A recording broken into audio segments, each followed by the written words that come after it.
자, 공동명의 주택의 차이금 아까 조금 설명했었어요. 그죠? 그 표를 봐봅시다. 내가 담보대출을 받아서 내 거에 된다고. 내 건데 와이프가 대출을 받아서 안 된다고요. 내 건데 나랑 와이프랑 대출을 받았대. 내가 대출 받은 부분에 대한 이자만 돼. 그죠? 내랑 배우자가 공동명의인데 내가 대출을 받았대. 그럼 내가 대출 받은 거에 대해서 내가 받는 거야. 그죠? 본인과 제3자 차입자래. 그럼 본인 부담분만. 제3자는 지 부담분 지가 공제받겠지. 그죠? 지가 뭐예요? 제3자가 제3자 공제분 받겠지. 그죠? 배우자가 소유자인데 내가 대출 받았다 안 된다고. 둘 다 못 받아먹는 거야. 됐죠? 자, 다음 페이지. 방가로 2번 봐봐. 대환이야. 그지? 요즘에 대환이 조금 상대적으로 자유로워졌지. 그지? 물론 대출 총량 관리한다고 지금 아예 뭐 안 되지만 내년 1월 되면 확 풀릴 거야. 그러면서 금리도 좀 내려갈 거야.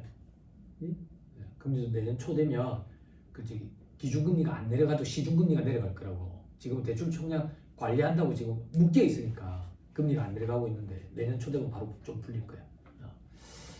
차입금을 대환하는 경우도 있죠. 그죠? 이때 하나, 둘, 세 번째 줄 끝에 이 경우 상환 기간을 계산할 때 기존 차입금을 최초로 차입한 날 기준으로 상환 기간 계산한다. 장기가 10년 이상이어야 되잖아. 10년 이상. 그래서 3년 경과한 상태에서 대환을 한대. 그럼 7년 이상짜리면 10년 이상이 되는 거지. 최초부터 해가지고. 그렇게 따지겠다 그 얘기야. 그게 합리적이지. 다만 이게 중요해. 기존 차입금의 잔액을 한도로 해. 이게 문제가 생길 수가 있는 거야. 이게. 됐어요? 그래서 내려봐봐. 자, 주택담보대출 10억을 받았다고 할게. 5억을 받았다고 할게. 5억을. 근데 지금은 그 지식이 없다고. 그 지식이 없어. 그 지식, 비거 지식 알아요? 이거 걸 수 있으면 그 지식 이런 게 아니야. 이런 게 아니고 이런 거 있어. 사업자금 대출 여기는 아마 그런 거 많이 받을 건데 대출을 만약에 1,000만 원을 받았다. 첫 번째 연도, 두 번째 연도는 이자만 내고 세 번째 연도부터 원금이랑 같이 갚아나가. 이런 게 그 지식이야. 그 지식. 이자만 내는 기간. 이 그 지식은 이제 없어. 주택담보대출은. 전부 다 비거치식이고 분할 상환이라고. 분할 상환. 그러면 원금과 이자를 같이 갚아 나갈 거 아니야. 그러면 원금과 이자니까 원금도 갚아 나가시네. 그지? 그렇게 5억을 빌려가지고 중간에 이자 싼 데가 있다 해가지고 대환을 하려고 해. 그런데 원금이 4억이 남은 거야. 근데 집값은 도리어 올랐어. 도리어 올라가지고 담보대출이 더 많이 나온대. 근데 이자가 싸대. 그러면 그 돈을 굴리고 싶은 거야. 어디에? 주식에 박아놓고 싶겠지. 삼성전자 학습이 됐네. 그럼 이제 또 테슬라나 애플에 하겠지. 기억나? 한참 작년인가 재작년에 사람들 만날 때마다 테슬라 주주가 좀 돈을 좀 벌어가지고 찍소리도 안 하지 요즘에. 그치? 근데 또 최근에 좀 괜찮은 것 같대.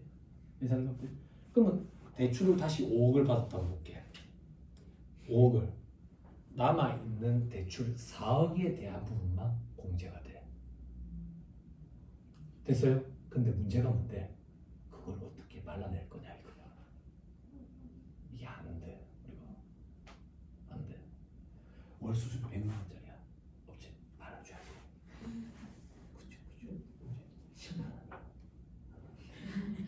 근데 세무사님 발을해.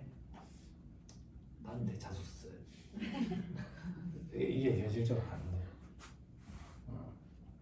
제가 서두에 그 얘기 안 드렸던 것 같은데 어제 연말정산 강의할 때마다 제가 꼭 빠짐없이 하는 얘기가 이게 100점 만점으로 신고가 안 돼. 우리 이미 공부해봐서 알지. 장애인 공제. 그지? 집에 장애가 있는 애들이 있으면 밖으로 잘 얘기 안 해. 밖으로 얘기를 잘 안 해. 그러면 우리의 역할은 장애인 공제라는 게 있다. 그리고 추후에라도 증명서를 내면 공제받을 수 있다. 회사에 안 내도 당신들이 연말정산, 회사에서 한 연말정산을 홈택스를 통해서 조회해서 장애인 증명을 제출을 하면 공제받을 수 있다. 우리는 여기까지밖에 안 돼. 논문 섞어서 얘기하면 한국어 공제 있잖아. 제가 강의할 때마다 얘기한다고. 요즘 들리는 소문이 있는데 얼굴이 별로 안 좋네. 별거 중이라며. 혹시 올해 안에 도장 찍을 거가? 그러면 양육권은 누가 갔는데 혹시 애를 키우게 되면 얘기해. 아무 공제를 적용해 줄게. 이게 안 된다고. 이게 얘 100점 만점으로 안 돼. 안 돼. 이것도 그런 개념이라고 생각을 하시면 돼요. 조금만 더 얘기할게요. 조금만 더. 회계사무실에서 많이 일어나는 일이에요. 근로소득자야. 근로소득자. 사업도 해. 사업소득도 있어. 카드를 썼어. 카드를 써서.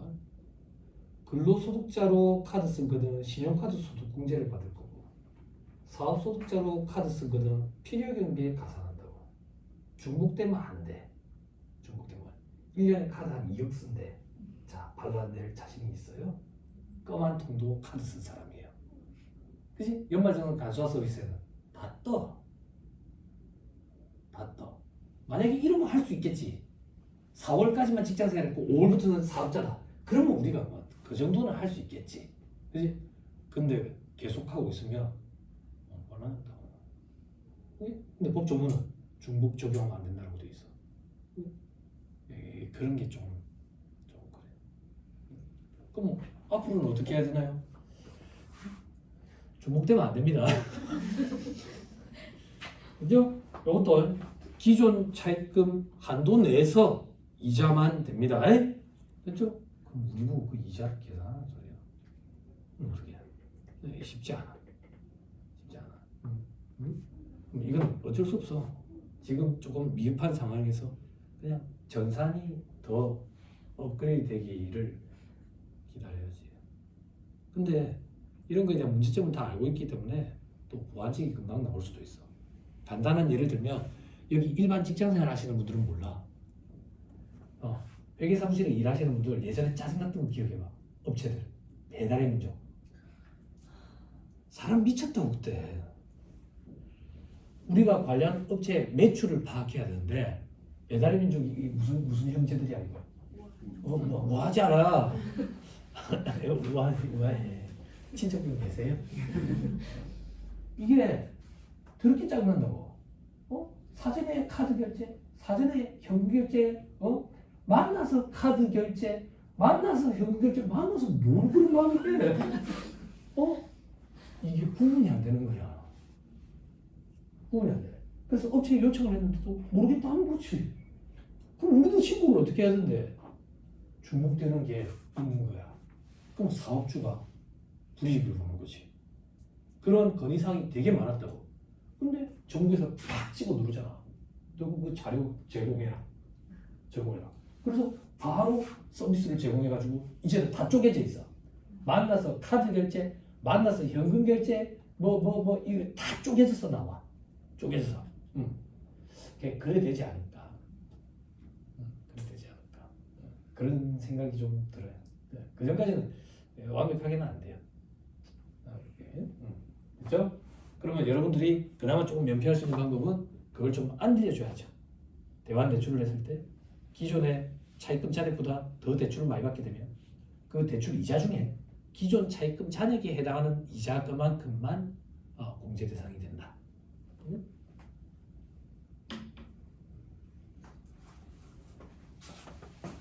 근데 그렇게까지 그냥 직원들이 제일 많이 물어보는 거는 대환에도 적용받을 수 있나 이거거든.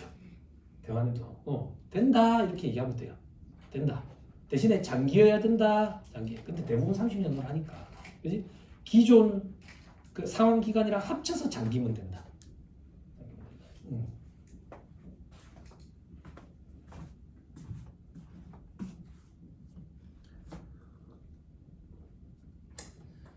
저기 우한현재들뿐만 아니라 페이탈에 근데 그런 거 되게 많잖아.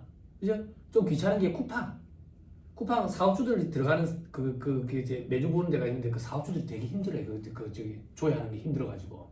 그럼 이제 다른 데서 받은 거 보여주면서 이 화면이 나오면 됩니다. 이렇게 언급을 해주지. 그래야 보내주세요. 또 뭐 있지? 여기요. 또 뭐 있는데 하여튼 용어가 잘 모르겠어. 어려워.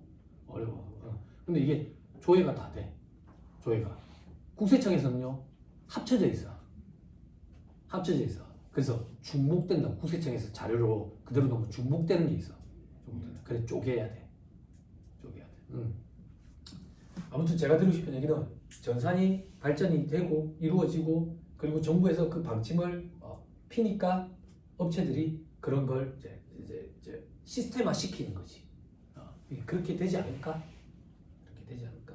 그런 생각이 좀 들어요. 은행끼리 또 공조가 좀 이루어져야 되겠지. 그러면 개인정보 이런 것 때문에 또 문제가 또 생길 수도 있겠고, 그지? 근데 이미 내 개인정보는 중국인들도 다 알고 있다고, 그지? 엄청 민감하다고. 와이프랑 같이 밥을 먹고 있는데 문자가 들어오는데 오빠 나 김포공항에 도착했어. 얼마야? 이런다고. 그럼 이거 뭐야? 우리 와이프도 똑같은 시간에 내랑 똑같은 문자가 와. 문자가. 그런 거지. 개인정보가 다 유출된 거겠지. 저는 그런 문자가 많이 와. 김포공항에 도착했어. 어쩌라고? 인천공항에 도착했어. 어쩌라고? 어쩌라고? 나는 시골에 사는데. 자, 그래서 이 정도 보시면 되고요. 저 밑에 실무 포인트에 차입금을 여러 차례 대환한대. 여러 차례 대환하면서 계속 한도가 늘어나가지고 대출을 더 많이 받았대. 그래서 제일 처음 담보대출 받은 거에 대해 그걸 한도한다. 자, 다음 180페이지.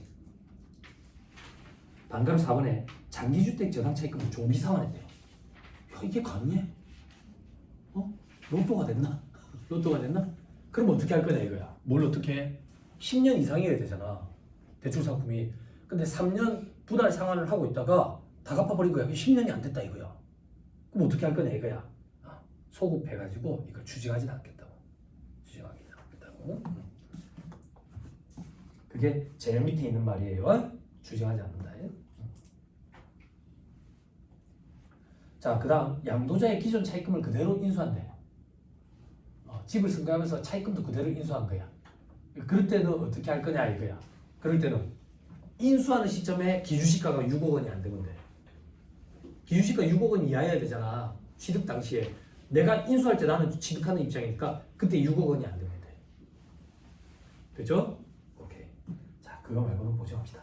너무 어렵다. 하나만 더 봅시다. 182페이지. 분양권. 분양권으로서 분양권이 6억 원 이하래. 요것도 이자 상환에 공제가 돼. 다만 요건이 뭐냐면 이 대출이 완공이 되면 담보대출로 변경되는 거여야 돼. 그러면 담보대출을 미리 받은 걸로 봐주겠다. 그 얘기지. 됐죠? 분양권으로 대출을 받으면 나중에 등기가 이루어지고 나면 그게 등기부에 담보권자로 올라가는 거야. 금융기관이. 자, 183페이지 실무 포인트 1번에 주택 분양권 관련 차입금 상환기간 하나, 둘, 두 번째 줄 끝에 분양권 관련된 거는 상환기간 관계없다. 어차피 나중에 집 담보대출로 옮겨갈 거다.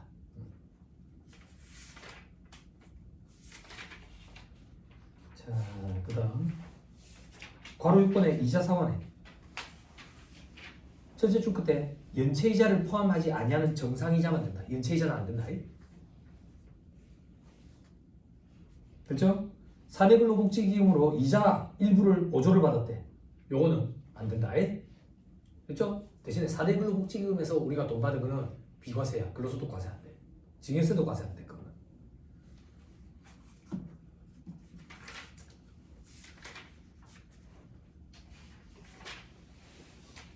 됐죠? 그 정도 보시면 됩니다. 188페이지. 위에 표의 제일 마지막 칸 봐봐.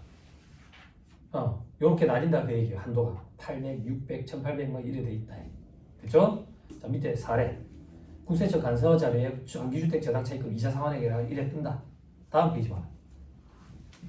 다음 페이지. 다음 페이지 보시면 그 메뉴에 AA은행이라고 돼 있지.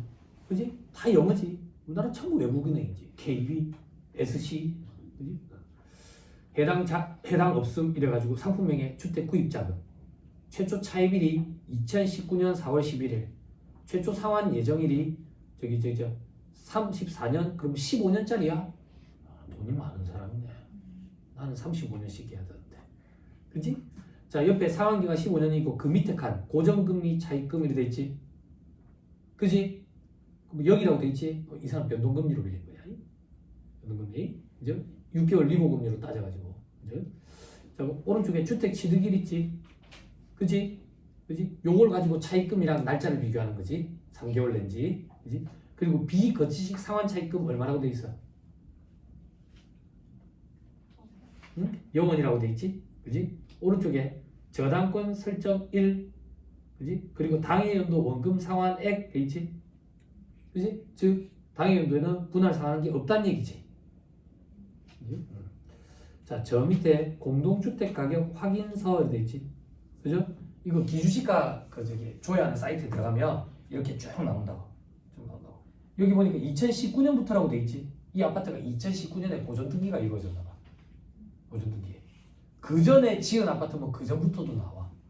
그 전부터도. 그렇죠? 그래서 그때 기주시가 공동주택 가격이 4억 8천이었는데 기주시가가 지금 5년 만에 6억 3,200이면 1억 5천 올랐네. 그지? 기주시가가 1억 5천 정도 올랐으면 매매 가격으로 따지면 한 4, 5억 올랐겠네. 그지? 그러면 1년에 한 1억씩 올랐네. 엄청나게 남는 장사를 했네. 그지? 그지? 근데 우리 이 부산은 어떠냐 이거요. 부산은 여기 숫자 위치가 바뀌어 있을 거야. 아야 이거 그래 얘기하면 또 눈물이 나실라. 아야 안 그럴 거야. 안 그럴 거야. 안 그럴 거고 아주 변화가 미미할 거야. 미미.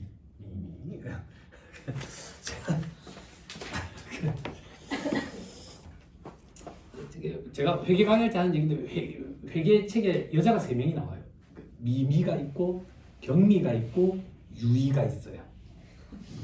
아주 많이 조금 아주 조금 이렇게 3명의 여자가 있어요. 그 방과후 학교에 나오던 애 있죠. 그죠? 수영 잘하더라. 그죠? 미미 경미 유이 방과후 학교 몰라? 잘 모르시는구나. 여기는 제 둘째 나왔나? 그지? 경미는? 아 몰라. 몰라. 아 남편이 자꾸 격투기 한다고 해가지고. 그죠? 이렇게 애를 임신한 거 아니야? 격투기 못하게 하려고? 응? 집에서 애 같이 육아하자 이 얘기 아니야? 그 방과후 학교 걔는 그 지금 천의 삼종교인가 그거 나오는 거 같아. 애프터 스쿨 몰라요? 아 방과후라고 하면 안 돼? 졸업이라고 얘기해야 되나? 다 졸업해버렸잖아. 학교 다닐 나이는 아니거든요. 그죠? 자 다음 페이지 주민등록표 되지. 그죠? 그 밑에 해설 요거 여러분들이 찬찬히 한번 읽어보시면 돼요. 자 밑에 풀이 돼 있죠. 풀이 이자 상환에 500만 원 한도 내서 공제되는 사람이었나 봐. 이 사람은 대상이. 그래서 근로소득 지급 명세서에 보면 장기주택 재단 차입금 이자 상환의 공제에 오른쪽에 15년 이상짜리인데 그 밖에 대출이 들어가지고 500만 원 한도. 됐죠? 다음 페이지. 주택 청약 조축 근로소득이 있는 거주자 해당 과세기간에 그 총금액이 7천만 원 이하 그리고 과세기간 중 주택을 소유하지 않은 달라 12월 31일자가 아니라 과세기간 중에 주택을 소유한 적이 있으면 안 돼. 그런 세대 우리 다 같이 한 번도 있으면 안 돼. 의 세대주 안 받아보면 세대원이 받아볼 수 있고 한글인데 안 읽어지죠. 그죠? 어디서 끊어 읽어야 될지 모르겠죠. 그래서 세법을 쏘련말을 하거든. 제가 책 읽어주는 남자라고. 제가 읽어주면 이해가 좀 되죠. 그죠? 이게 그래서 힘들어요. 그죠? 과세기간 중에 주택을 아무도 가지면 안 돼. 거기에서 세대주 혹은 세대원이라는 얘기야. 그죠? 그때 한 40%에 상당한 금액. 아까 그 국민주택 2차 자금 원리금 상환의 공제랑 합쳐가지고 한도 한 번 갖다 대고 그거에 40% 곱한 금액. 각각으로 얘기하면 요것도 40%. 밑에 보니까 그래서 저축납입액 연간 300만 원, 240에서 300으로 늘었다. 됐죠? 자 밑에 괄호 1번에 무주택 확인서라는 걸 제출해야 한다. 무주택 확인서. 두 번째 단락에 주택 청약 종합저축 납입액이 연말정산 간소화 서비스에 조회되려면 무주택 확인서라는 거를 1월 20일까지는 저축기간에다가 제출을 해줘야 저축기간에서 국세청으로 이거를 이관을 시켜주더라. 그렇죠? 만약에 무주택 확인서를 그 이후에 제출하면 다음 연도 연말정산 간소화 서비스에 뜬다고. 그런 경우에는 별도의 서류를 우리가 요청을 해서 우리가 이거 무주택 확인을 하고 그리고 공제를 받을 수 있도록 해줘야지. 그죠? 밑에 괄호에 공제 해제. 과세기간 중에 중도 해제했대. 그지? 그러면 공제 안 해줘. 근데 왜 해제했는데? 내처럼 이생 그런 문제가 없을 거라고 생각하고 해제하는 경우도 있겠지만 혹시 알아? 됐을 수도 있잖아. 된 경우에는 해준다고. 그 기간에. 그래서 밑에 다만 당첨이 됐대. 그지? 그런 경우에는 그 구입한 기간 동안에는 공제를 해준다. 근데 내 주변에는 없어요. 자, 다음 페이지 제출 서류에 연말정산 간소화 서비스에 뜨니까 신경 안 써도 돼요. 자, 밑에 해지 가산세도 있죠. 그죠? 해지하면 가산세가 있더라. 6% 정도에 그 정도. 넘어갑니다. 자, 195페이지. 주택 마련 저축이라 간소화 자료를 냈죠. 주택 청약 종합 저축 가입일자 2020년 5월부터 넣었네. 그죠? 그죠? 오케이. 이 정도. 넘어갑니다. 다음 페이지. 196페이지. 동그라미 40번 주택 마련 저축 소득공제 주택 청약 종합 저축 돼 있죠. 그죠? 72만 원 돼 있죠. 아까 180만 원 그거에 40%.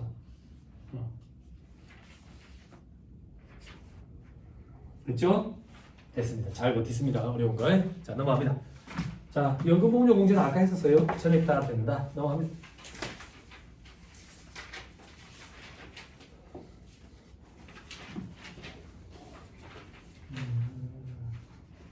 자, 사례 한번 봐보세요. 사례. 국민연금료 돼 있죠?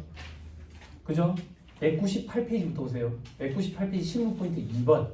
지역가입자로서 납부한 연금보험료 공제율.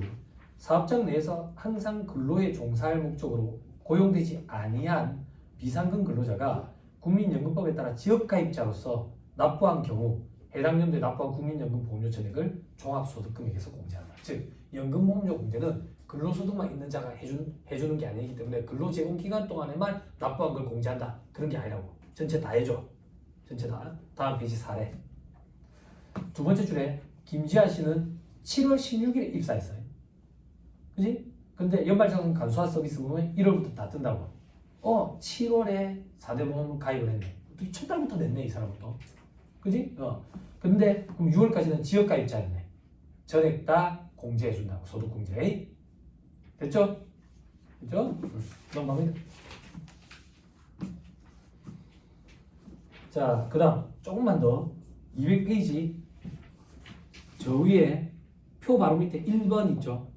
그죠? 직장 가입자 고지 금액도 있죠? 국민연금공단이 고지한 금액이야 이거. 이게 국세청으로 연동이 된다고. 실제 급여에서 원천 공제된 금액과 다른 경우에는 회사로 문의하시기 바랍니다. 소득공제 대상 금액은 실제 급여에서 원천 공제된 금액입니다. 괄호 안에 둘 이상 회사에 근무한 경우에는 합산보험료로 여기 나타난대. 그리고 하나 더. 두루누리 연금보험료 지원 근로자는 그걸 차감한 후에 금액이 제공된대. 됐어요? 됐어요? 그래서 공제 시점에 따라 가지고 여기가 마이너스가 나타날 때도 있습니다. 됐죠? 멘붕할 필요 없다. 됐죠? 오케이, 됐다. 같이도 읽어봤다. 저 밑에 국민연금보험료 787500 전했다. 787500 위에 표가 좀 이상하더라. 표에 총 합계가 265380이 위로 올라가야 돼. 그래, 총 합계가 787500이 돼야 돼.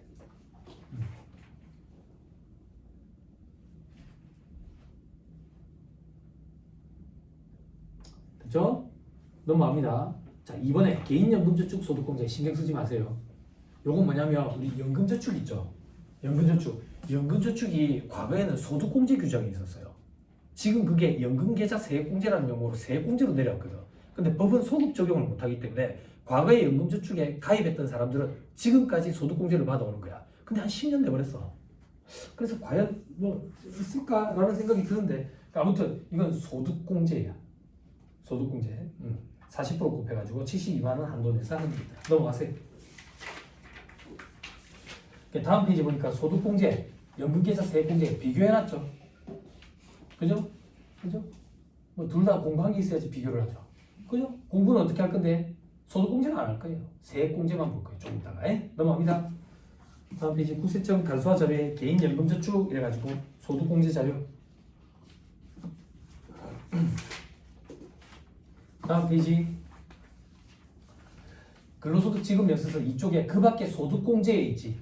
그지? 이건 소득공제 대상이라서 그런 거야. 됐죠? 그리고 연금저축 등 소득 세액공제 명세서 밑에 이것도 작성을 하고. 다음 페이지. 벤처투자조합 출자 이런 거 없습니다. 넘어가면 쭉쭉쭉. 214페이지. 우리사주조합 출자 안 해요. 자, 고용유지기업 과세특례 안 해요. 넘어갑니다. 고용유지 중소기업에 대한 과세특례 이건 적용받는 회사가 없을 거예요. 이건 어떤 거냐면 고용을 유지하면서 신규 직원을 뽑는 거야. 근데 신규 직원을 어떻게 뽑냐면 우리가 하루에 8시간씩 근무하면 한 사람당 2시간씩 줄이재. 6시간씩만 하고 그러면 합치면 3명이 줄인 6시간을 가지고 한 명을 더 채용하는 거야. 그렇게 안 하려고 이 사람들이 그만두지. 이 현실성이 떨어져. 근데 이게 없어질 줄 알았는데 계속 남아있어. 넘어가세요. 자, 6번에 장기집합투자증권 저축 소득공제 돼 있죠. 그죠? 2015년까지라고 돼 있죠. 아마 그게 없을 거예요. 이게 뭐냐면 우리 한참 과거에 그 펀드 인기였잖아. 그거 뭐 인도 차이나 펀드 했었고 브라질 펀드 했었고 닭꼬라방 그거 마이너스로 뜨는 그거. 넘어가세요. 자, 220페이지 요거는 있어요. 청년형 장기집합투자증권 저축 소득공제. 청년들한테 혜택을 더 주겠다고. 뭐 하면 펀드 또 펀드 2024년까지 하면 납입한 금액의 40%. 그때 청년은 어떤 사람이 청년인데 조세특례제한법이 개정을 일으켜가지고 청년의 기준은 전부 다 이제 34세로 바뀌었어요. 만 34세. 아닌데요. 고용증대 세액공제 그거는요. 그건 과거에 있던 규정이라서 만 29세까지예요. 그거 말고 나머지 규정들은 전부 만 34세까지 바뀌었어요. 헷갈렸거든. 청년의 기준이 어떤 경우 어떤 조문에는 만 29세, 어떤 조문에는 만 34세. 이걸 전부 다 만 34세로 다 바꿨어요. 근데 이제 군인 장교로 6년 있는 기간을 포함시켜줘요. 그래도 이제 청년이 안 되네. 속상하긴 하지만. 그죠? 그래서 그런 청년들이 펀드에 가입해가 불입하면 40%를 공제 혜택을 주겠다 그 얘기예요. 그죠? 근데 밑에 소득 기준 이런 게 있어요. 동그라미 1번에 총 금액이 5천만 원 이하야 돼. 직전에. 그리고 저 밑에 반가로 3번에 청년형 장기 집합투자증권 저축은 동그라미 1번에 40% 이상을 주식에 투자해야 돼. 우리 펀드가 주식형이 있고 채권형이 있고 혼합형이 있고 그렇거든. 그러니까 40% 이상은 주식에 투자하는 걸로. 채권형이 조금 더 안정적이거든. 근데 막 한참 주식시장이 안 좋을 때는 부자들이 이미 채권 쪽으로 옮겨 타가지고 뭐 한 달에 걸쳐서 뭐 저기 부유하신 분은 한 달에 한 18억씩 올리더라고. 한 달에. 한 달에. 뭐 그렇게 돈을 잘 버시냐고 그러니까 채권을 하시더라고. 아무튼 그래. 근데 이런 요건은 여러분들이 기억하실 필요가 없는 게 은행에 가면 청년형으로 이 공제 대상이 되는 그런 것들만 저기 소개를 해주기 때문에 이런 요건을 갖췄는지 이런 것까지는 우리가 검토할 필요 없다고. 자, 다음 페이지. 주의해야 될 거 소득공제 배제. 동그라미 1번에 총 금액이 8천만 원 초과하는 경우에는 이런 거 혜택 안 주겠다. 그리고 동그라미 3번 해당 과세기간에 근로소득이 없으면 또 이런 공제 혜택을 받으면 안 된다. 나머지는 보지 마세요. 추징하는 규정도 있고 그런데. 다음 페이지 8번 소기업 소상공인 공제보금 소득공제. 요거는 이제 회계사무실에서 오신 분들이 계시니까 요게 노란우산 공제거든. 요거 괜찮아. 노란우산 공제가 뭐냐면 영세 소상공인들끼리 공공부조라고 생각하면 돼. 기금을 이렇게 마련해놓고 혹시나 망하게 되면 입에 풀칠이라도 해야 되잖아. 그때 돌려준다고. 망하게 되면 대신에 이제 굴려가지고 이자가 붙은 상태로 돌려주겠지. 그럼 이걸 어떻게 유도하는데 불이익을 할 때 소득공제 혜택을 줘. 소득공제 혜택을. 자, 그래서 보니까 뭐 한도가 뭐 200, 300, 500 뭐 이런 한도들이 있죠. 그죠? 저 밑에 괄호 1번에 소기업 소상공인 공제부금. 첫 번째 하나, 둘, 셋, 네 번째 줄 개인사업자, 법인 대표자도 할 수 있어요. 법인 대표도 그리고 공동사업자 이런 사람들이 할 수 있다. 됐죠? 자, 다음 페이지 가입 시기별 공제 방법이 돼 있죠. 그죠? 공제되는 소득 뭐 이래 2016년 1월 1일 이후 가입하면 뭐 사업소득 뭐 근로소득 뭐 이런 말이 있죠. 그죠? 여기서 공제할 수 있다 그 얘기예요. 공제할 수 있다. 법인의 대표자인 경우에는 근로소득에서 이걸 공제할 수 있고 소득공제를. 그죠? 즉 이제 개인 사업자들은 사업소득에서 공제한다 그 얘기야. 자, 그리고 저 밑에 괄호 4번의 제출 서류는 연말정산 간소화 서비스에 뜨니까 걱정 안 해도 된다. 다음 페이지. 폐업 등의 사유를 해지했대. 해지했대. 그럼 세부담을 확 줄여줘요. 세부담은 왜 생기는데요? 불입한 것보다 더 많은 돈을 받으니까 차익이 생긴다고. 그지? 그럼 어떻게 하면 세부담을 줄여주는데 퇴직 소득으로 이걸 구분해버리면 공제 혜택이 많기 때문에 세부담이 확 줄어들어. 그럼 퇴직 소득으로 과세해. 됐죠? 어떤 경우에 동그라미 1번 망했대. 동그라미 2번 죽었대. 동그라미 3번 집에 갔대. 아유 왜? 동그라미 5번에 동그라미 기억 천재지변이 발생했대. 혹은 그 전에 중도에 그냥 개인적인 사유를 해지했대. 그러면 기타 소득으로 과세됩니다. 됐죠? 됐죠? 자, 그 다음 이 원천식수 되거든. 그러니까 이제 다 뜬다고. 자, 그리고 다음 페이지 사례 이제 돼 있죠.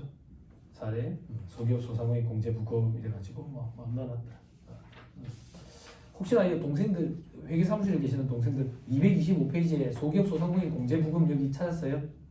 여기 보면 가입자 인적사항 그 밑에 공제 부금 납입 현황 있죠. 찾았어요? 찾았어요?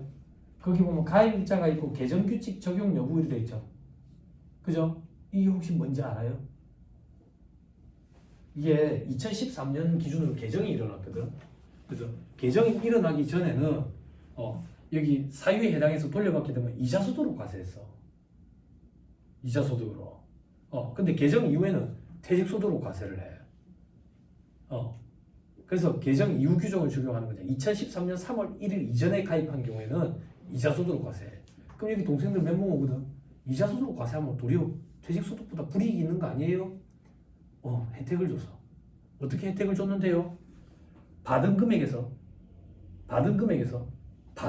빼도록 돼 있었어.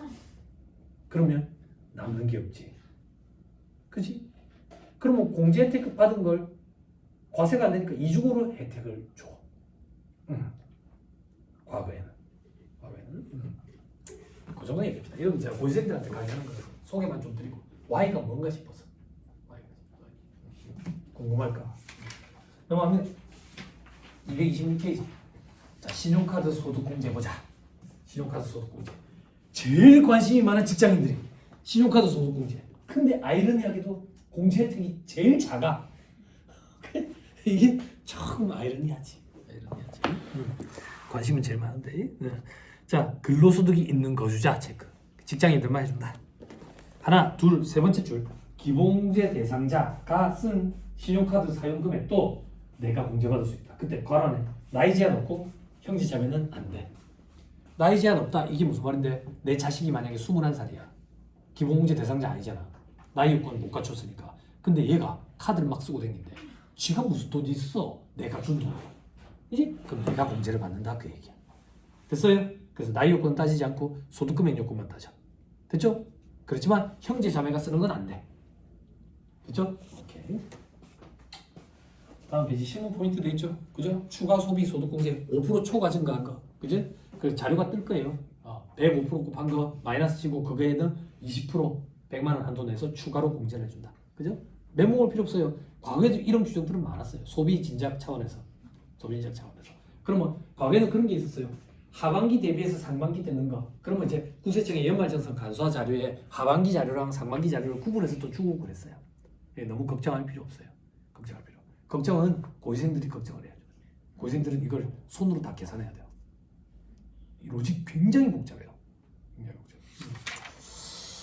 자, 그 밑에 전통시장도 두 개 상향해가지고 한시적으로 적용해주겠다. 저 밑에 공제 대상 돼 있죠? 그죠? 소득금액 요건만 갖추면 돼. 그죠? 하나, 둘, 셋, 네 번째 줄에 직계 좀비속은 거주자와 생계를 같이 하는 직계 좀비속이어야 돼.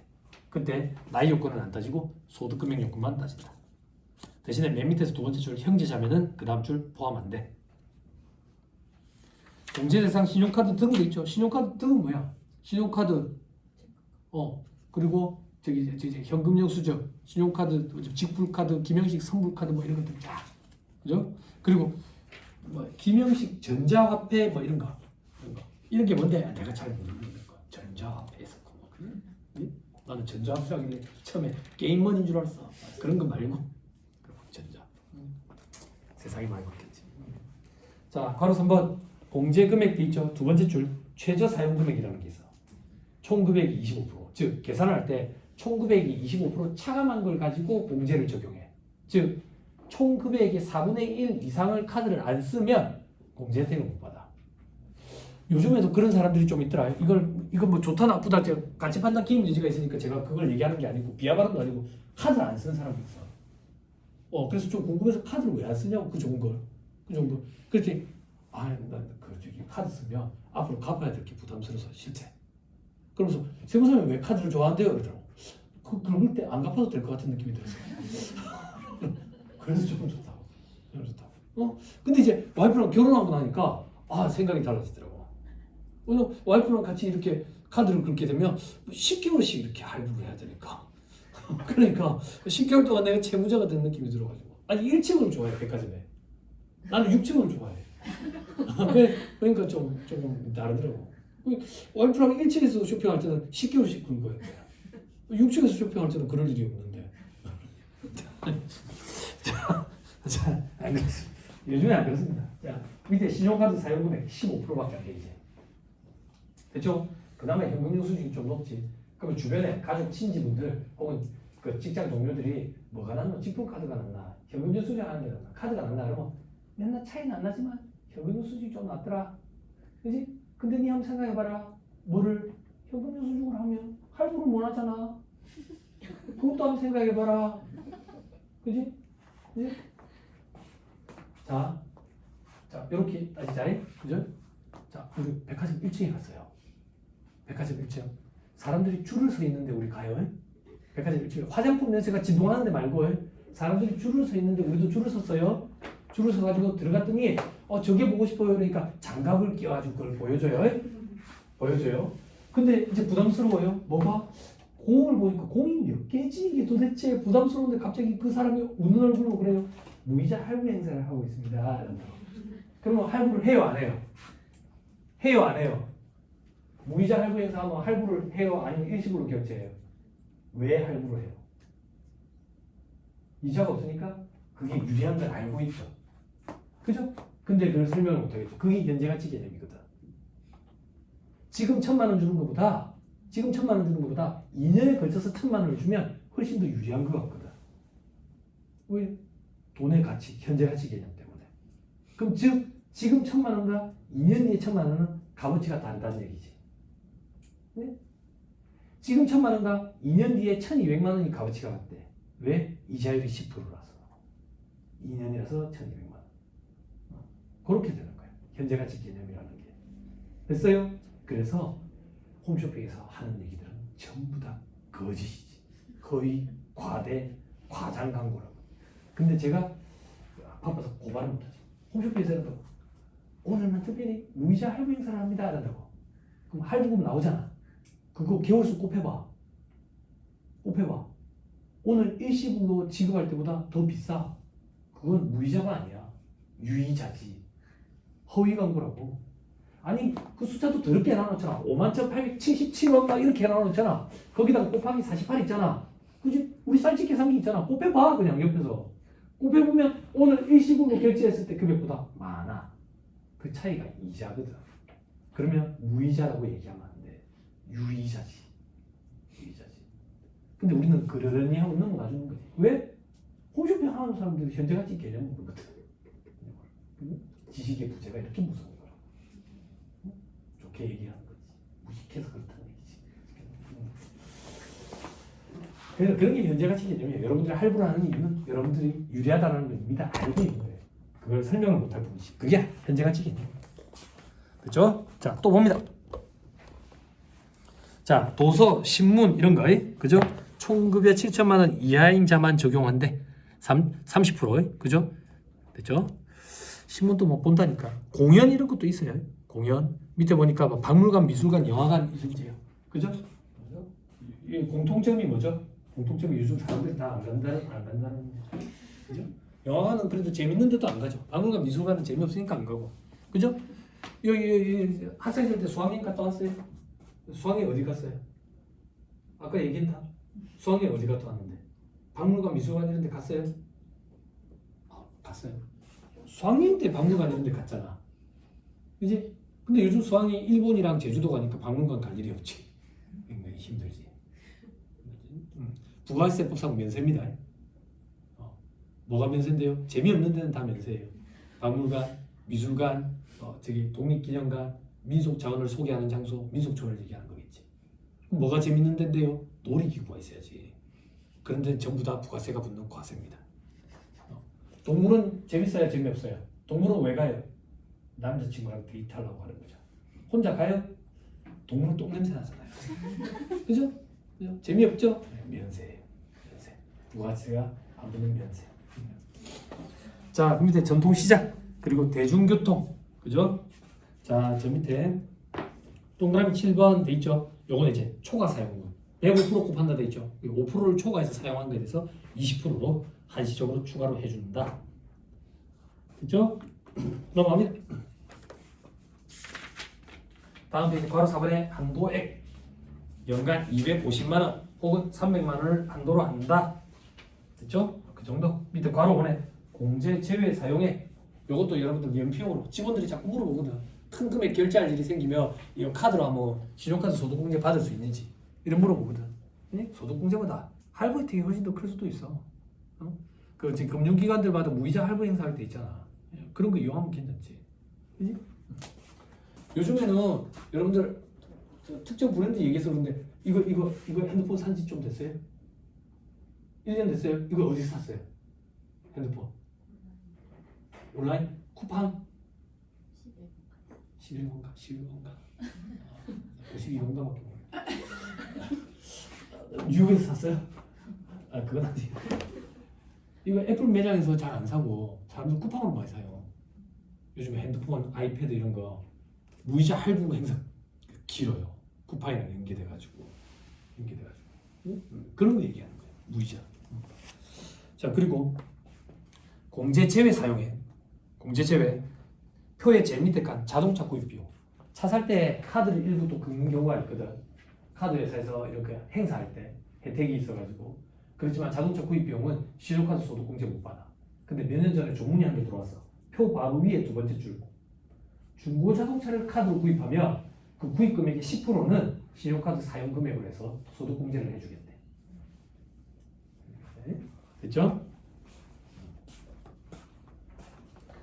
자, 밑에 사업 관련 비용 공제 안 돼요. 사업 소득 필요 경비로 들어가니까.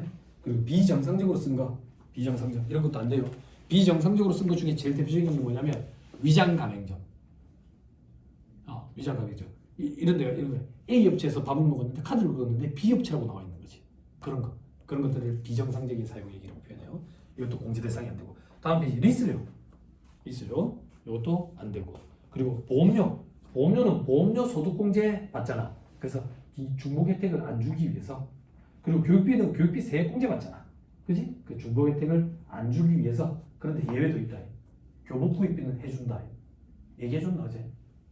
교복 구입비는 신용카드 소득공제도 되고 그 교육비 세액 공제도 돼. 물론 1인당 연간 50만 원까지 한도지만 중고등학생이 안 해. 자, 그리고 공과금. 그리고 밑에 칸에 자산 구입 비용. 취등록세가 부과되는 재산의 구입 비용, 주택 이런 거. 그리고 지자체에 지급하는 수수료 이런 거. 그리고 그 밑에 차입금 이자 상환한 거. 밑에 칸에 정치자금 기부금, 정당 후원금 이런 거 있지. 그지? 그리고 고향 사랑 기부금. 고향을 그닥 사랑하지 않는데. 이거 처음 기부금 나왔을 때 제가 그랬거든. 고생들한테. 고향을 그닥 사랑하지 않는데 입장에서. 그리고 나는 중국을 제2의 고향이라고 생각하는데 어떻게 하지? 이게 내 고향에 꼭 해야 되는 게 아니에요. 내 고향이 꼭 해야 되는 게 아니에요. 요즘에 보니까 이제 연예인들이 먼저 앞장서 가지고 기부를 좀 하더만. 영향력이 좀 있으니까. 네?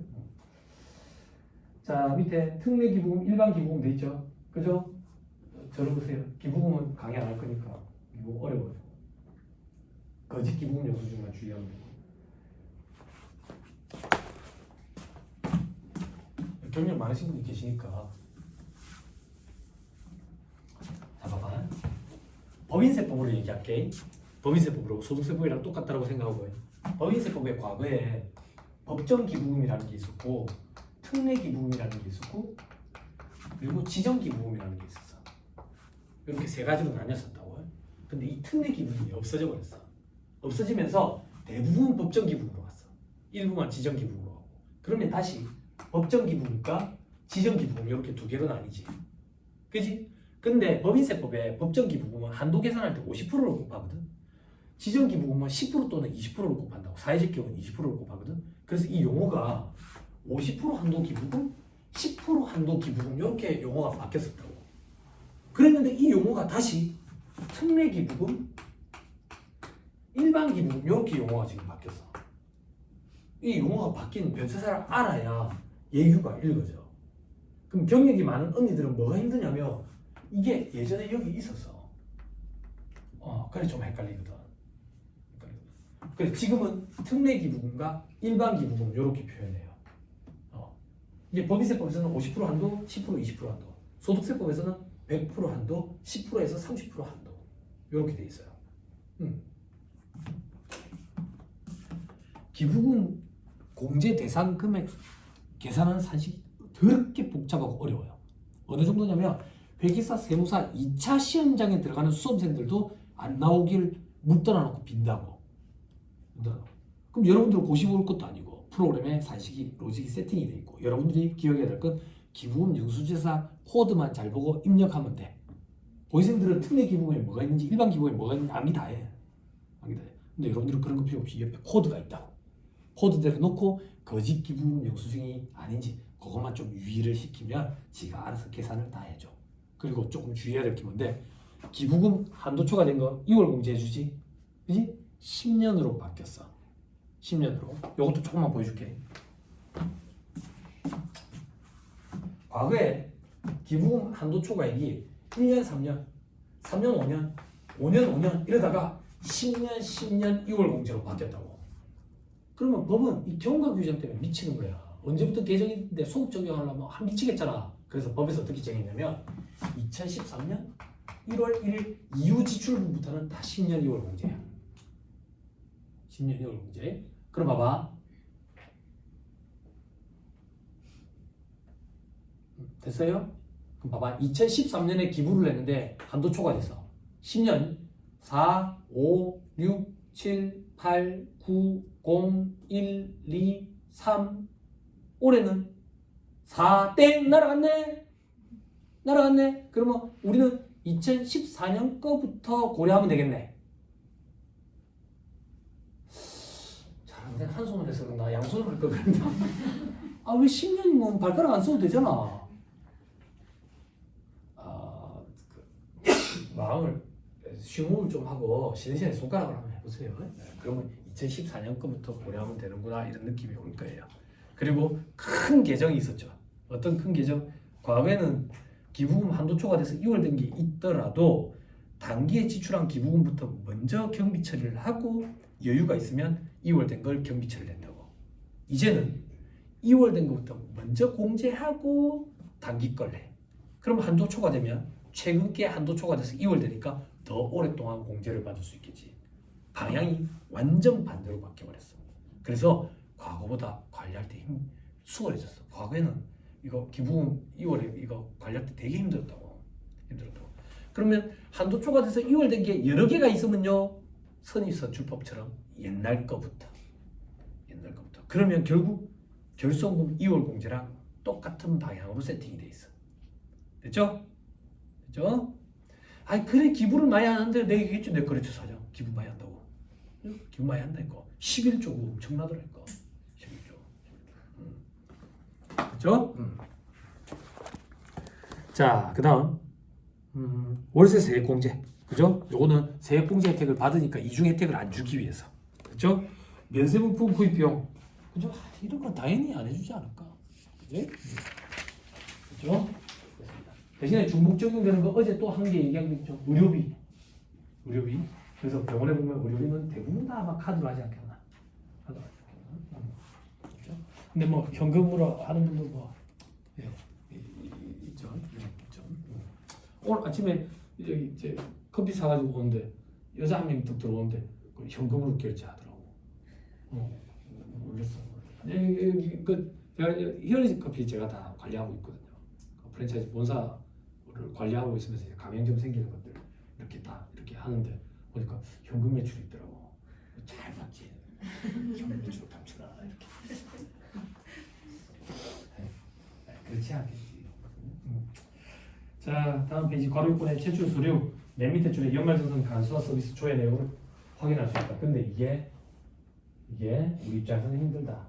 사업소득이랑 같이 있는 경우에는 중복하면 안 되는데 이게 참 그렇다. 참 그렇다. 그러면 연말정산 간수화 서비스에서 이걸 구분해 줄 수 있느냐, 걸러내 줄 수 있느냐, 될까? 그런 생각도 좀 드는데 획기적인 방안이 뭐 또 마련이 되면 또 이걸 구분할 수 있는 그런 시대 상황이 또 도래하지도 할 수도 있지 않을까 이런 생각도 들고. 네? 네, 됐습니다. 다음 이제 괄호7번에 자 중복되는 것만 봅시다. 의료비 하나 빠뜨렸네. 일단 요거 보자. 얘기한 것부터 보자. 그리고 교복구입비 그리고 하나 빠뜨렸다. 취약적 아동 학원비 됐죠? 애기 키우시는 분들 그러니까 애들 학원비 카드를 하세요. 카드로 응? 카드를 하세요. 그러니까 자꾸 그냥 유도하잖아요. 영어로 하시면 요번에 이제 도복을 무료로 드립니다. 이렇게 신학기를 맞이하여 애들 도복을 한다고 그래 하잖아. 그죠? 그러면 또 이제 뭐가 유리한지 조금 판단을 또 해보셔야 되겠지. 그죠? 근데 겨울 도복은 아닐 거야. 겨울 도복은 많이 비싸. 겨울 도복 한 15만 원 돈 한다고 해. 아마 여름 도복을 줄 거야. 넘어갑니다. 쭉쭉 넘어가서 그렇게 복잡습니다. 계산은. 자, 239페이지 세액계산. 세액계산. 체크만 딱 합시다. 구간에 1,400 체크하세요. 이게 1,200이었는데 바뀌었다. 그리고 밑에 구간에 5천만 원 체크하시고. 요 두 개 구간이 바뀌었어. 세율은 6, 15, 24, 35, 38, 40, 42, 45%가 총 8개 구간이어서 8단계 초과 누진 세율. 여기 근데 신입사원이 계시니까 요 얘기 조금 할게. 요걸 어떻게 적용한다는 얘기인데 내가 과표가 2천만 원이래. 그럼 2천만 원에 1,400만 원까지는 6%를 곱하고 1,400만 원 넘는 600만 원에 대해서는 15%를 곱해서 더한다는 얘기야. 더한다는 얘기야. 근데 이거 말고 책에 따라서 속상표라고 돼 있는 책도 있다고. 속상표에는 누진공제액을 빼. 누진공제액. 그게 무슨 말인데 2천만 원이면 그냥 15%를 바로 곱하는 거야. 그리고 누진공제액 122만 원인가? 그걸 바로 뺀다고. 응? 별 다른 게 없고 그냥 계산 방법의 차이야. 뭐가 편한지. 근데 고시생들은 보통 속상표를 다 암기하고 들어가거든. 다 암기하고. 그래서 속상표가 조금 더 편하겠지. 알겠지? 저 한번 보여드릴 거예요. 그냥 프로그램이 이것도 계산 지가 해요. 자, 그 정도 보시면 되고요. 나머지 넘어갑시다. 241페이지에서 세액감면 돼 있는데 세액감면 없습니다. 소득세법상. 우리 감면 적용하던데요. 전부 조특법 규정이에요. 현업에서 뭐 감면 적용하는 거 보실 만한 건 이제 중소기업 특별세액 감면, 혹은 창업 중소기업 세액 감면. 창업 중소기업 세액 감면 깡패. 어딨어? 없어. 얼마나 좋아. 5년 동안 청년 창업이면 세금이 없다고. 세금이 없다고. 그럼 사람들이 그런 생각한다고. 장사 이제 시작했잖아. 어떻게 장사 처음 시작할 때부터 플러스로 돌아서 처음에 꼬라박지. 즉 마이너스가 이거야. 마이너스. 이게 얼마나 혜택이 좋냐? 플러스로 돌아섰을 때부터 5년이야. 얼마나 큰 혜택이야. 그지? 그럼 여기서 여러분들이 기억할 건 이거 하나만 기억하면 되지. 플러스 마이너스 어떤 금액을 가지고 판단할 거야? 세법상 소득을 가지고. 세법상 소득이 뭔데? 각사연도 소득 금액. 그게 플러스. 마이너스면 결손금. 됐죠? 됐죠? 예, 종합소득 금액. 됐죠? 됐습니다. 넘어갑니다. 244페이지 외국인 기술자에 대한 소득세 감면. 이건 넘어갑니다. 외국인 기술자를 한국에서 유치하고 싶은 거예요. 그러면 감면 혜택을 줘야 되니까. 예, 그런 것들이다 이래 생각하면 돼. 예상사항이 없을 거예요. 넘어가세요.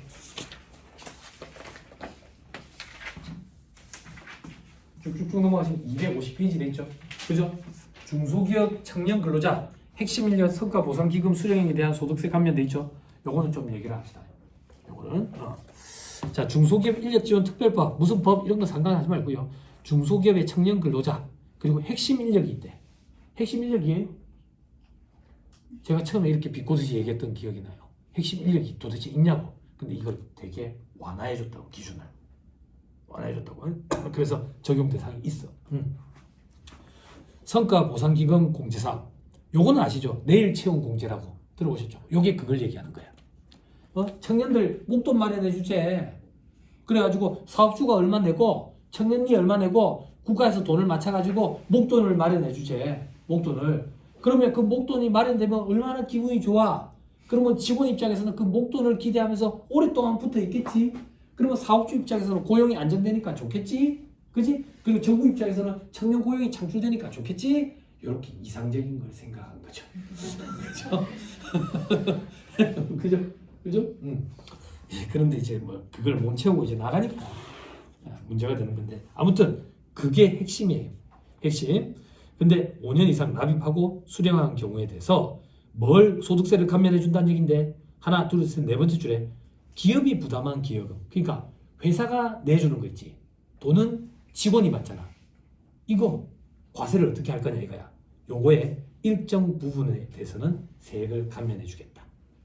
감면해 주겠다. 회사가 돈 대준 거나 마찬가지잖아. 그죠? 자, 밑에 내일 채용 공제 제도 됐죠. 그죠? 두 번째 줄에 중소 중견기업. 그죠? 중소기업은 수익금액 기준으로 합니다. 매출액 기준으로. 그때 중소기업 기본법상 중소기업은 직전 세계연도 매출액 평균액을 가지고 하고요. 조세특례제한법상 중소기업은 작년 매출액을 기준으로 해요. 중소기업에 중기업과 소기업이 있는 거예요. 그것도 매출액 기준으로 구분을 해요. 중견기업은 보통 3천억 정도까지를 중견기업이라고 표현해요. 중견기업.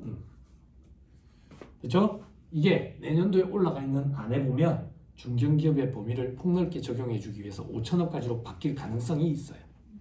그리고 중소기업 여러분들 졸업 유예제도 이런 거 들어봤죠? 그죠? 근데 애프터스쿨이 아닌데도 졸업을 해요. 아니 그때 진짜 좀 어이없지 않았어? 자기들끼리 멤버가 바뀌면 졸업했다고 얘기하더라고. 근데 초사를 했는데 졸업을 안 한 사람도 있어. 초사를 했는데 계속 학생인 거야. 예전에 있었어요. 북치는 애들 있었어요. 북이라 안 하는 거. 자, 아무튼 중소기업 졸업 유예제도도 이제 3년에서 5년으로. 그러니까 중소기업의 범위를 벗어났는데도 불구하고 중소기업처럼 봐가지고 혜택을 더 적용해주는 기간. 그게 유예제도라고 생각하시면 돼요. 자, 아무튼 자. 중견기업 사업주와 핵심 인력이 공동으로 적립한 공제금을 그 중 끝에 성과 보상금 형태로 지급하는 공제 최소 5년 이상 매월 34만 원 이상의 핵심 인력과 사업주가 1대2 이상의 비율로 납부하고 이자와 함께 수령하는 제도래. 그 다음 줄에 중소기업 청년 근로자는 누군데? 그 다음 줄 끝에 34세까지. 그 다음 줄에 중소기업 핵심 인력은 누군데? 대표자가 장기 재직이 필요하다고 지정하는 근로자. 과거에는 요건이 까다로웠는데 그냥 대표자가 이렇게 얘 뛰어나는 애다 이렇게.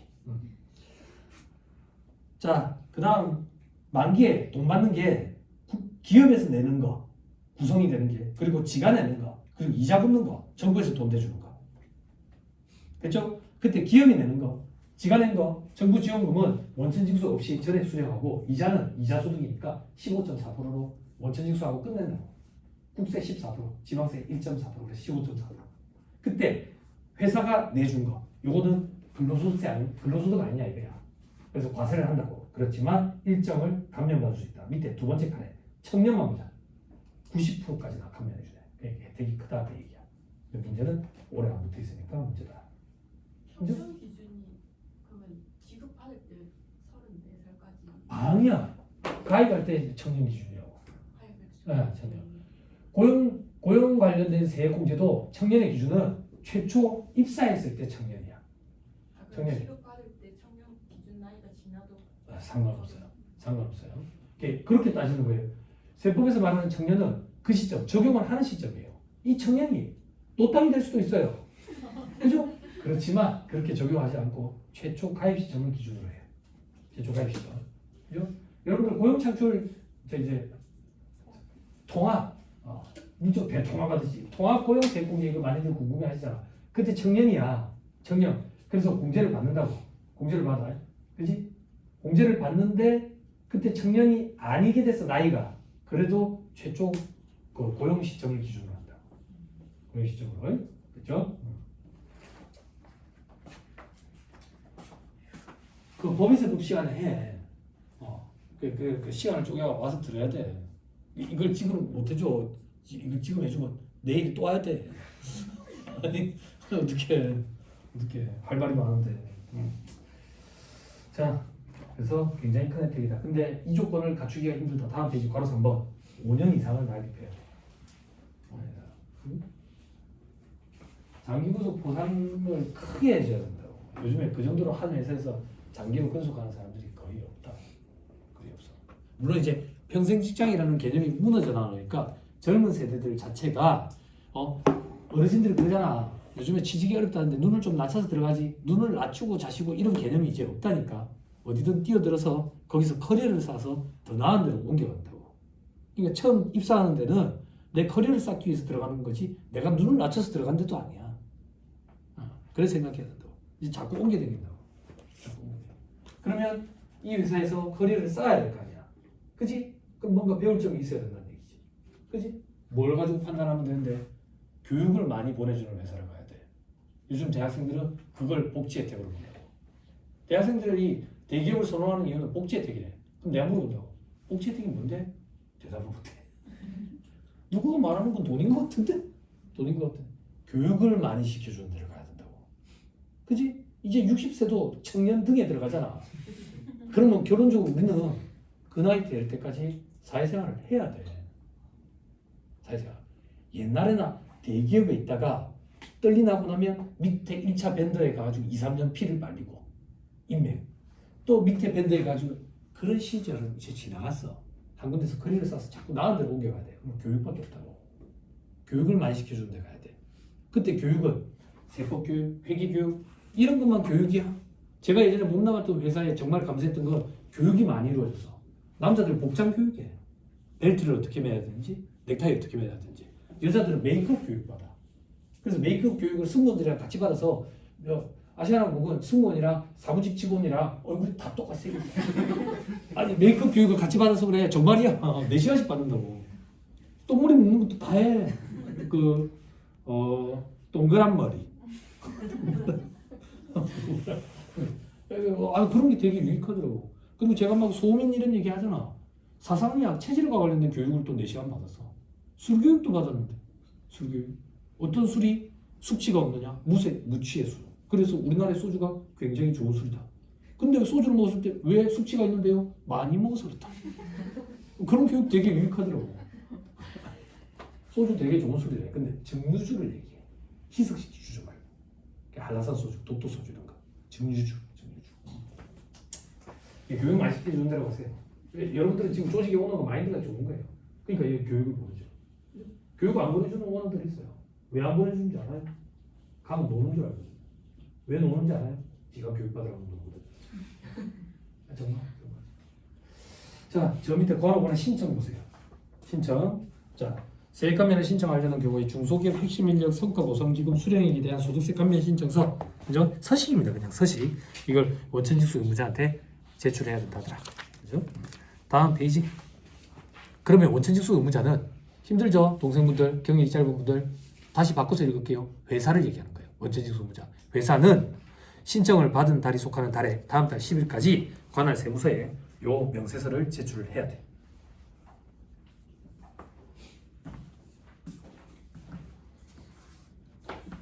됐죠?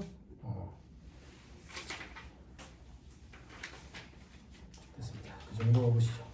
자, 요건 그냥 넘어갑시다. 서식. 자, 258페이지. 중소기업 취업자에 대한 소득세 감면 돼 있죠? 그죠? 요건 잠깐 끊었다 얘기할까요? 그죠? 요것도 좀 얘기를 할 거예요.